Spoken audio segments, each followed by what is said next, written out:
시청자 여러분 안녕하세요. 반갑습니다. 리더십 TV입니다. 7월 한 달은 장마비와 폭염으로 큰 피해와 고통으로 보낸 7월의 끝자락인 오늘은 2023년 7월 30일 일요일 아침 리더십 TV 202번째 시간입니다. 얼마 전 미국 합참 의장이 한반도에 며칠 내 전쟁이 벌어질 수 있을 것이다 라고 했죠. 그래서 세계 정세나 한반도 주변 정세, 또 국내 갈등 문제 등 어수선한 시절에 우리 대한민국은 넉넉히 있을 것이냐, 아니면 우리 대한민국은 어떻게 해야 하느냐 하는 것입니다. 그래서 조선 말기 개국 부강책을 주장한 박규수 사례를 공유하면서 현실을 생각해보는 시간을 가지겠습니다. 조선 말기 세국 정책을 반대하고 과감한 문물 수용으로 온건 개화파로서 한국 근대사에 돋보이는 사상적 좌표를 차지한 박규수의 개국 부강책 주장입니다. 박규수가 대동강에서 화륜선 제너럴 셔먼호를 불살라 가라앉히긴 했으나 그 문물의 발달을 보고 국내에서는 양의로 매도하는 서양 문물에 대한 두려움을 느꼈다고 합니다. 그리하여 박규수는 대원군으로 하여금 서양 문물의 정예를 취하도록 설득까지 했습니다. 그리고 그는 타고 남은 잔해인 제너럴 셔먼호의 구조를 자세히 연구하여 화륜선을 독창적으로 재건시키기도 했습니다. 그리고 북경에 다녀온 후에 영국과 프랑스의 강대함이나 러시아의 야심, 또 청나라와 조선의 위기 등을 임금에게 낱낱이 구하여 세계 정세에 눈을 뜨게 한 것도 박규수 그였습니다. 그리고 대원군의 세국 정책과 국교 지연에 흥분한 일본 정계에서 정한론이 비등했을 때 대원군은 박규수를 암행의사로 삼아 한일 국교 회담 장소인 동래부를 감찰토록 하였습니다. 그가 돌아와서 올린 보고서에는 한일 국교를 회복하고 설린 정책을 쓰는 한편 국력 배양도 게을리 해서는 안 된다고 건의를 했지요.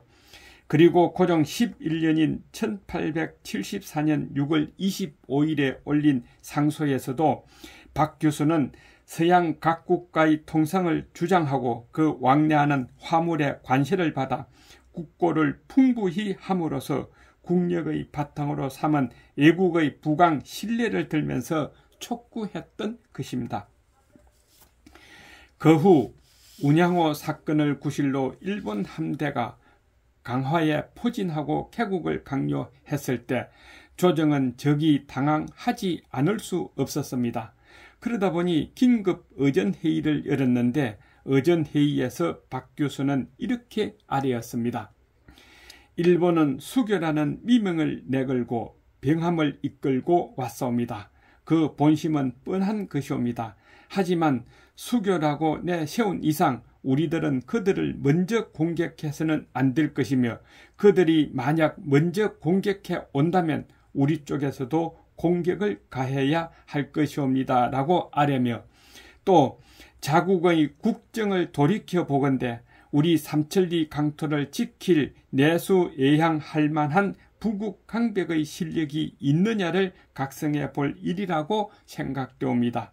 만약 그 실력이 있었다면 어찌 일개 섬나라 것들이 우리 한성을 넘나보며 협박할 수 있었을까 하는 것이옵니다. 이것을 생각하면 그저 긴 한숨만 나올 따름이옵니다. 라고 아뢰었습니다. 그런데 굴욕적인 강화도 조약이 맺어지던 그의 섣달 박규수는 숨을 거두었습니다. 그의 죽음은 개국과 부국의 병행으로 자체적인 개국을 하지 못한 사상적 요절이기도 한 것이죠. 만약 박규수의 부국 강병책이 개국 정책과 당대 정객이 호응하는 정치 세력이 형성되고 대원군의 박력 있는 추진력이 있었다면 우리의 역사는 전혀 달라졌을지도 모른다는 것 모두가 동의하실 것입니다.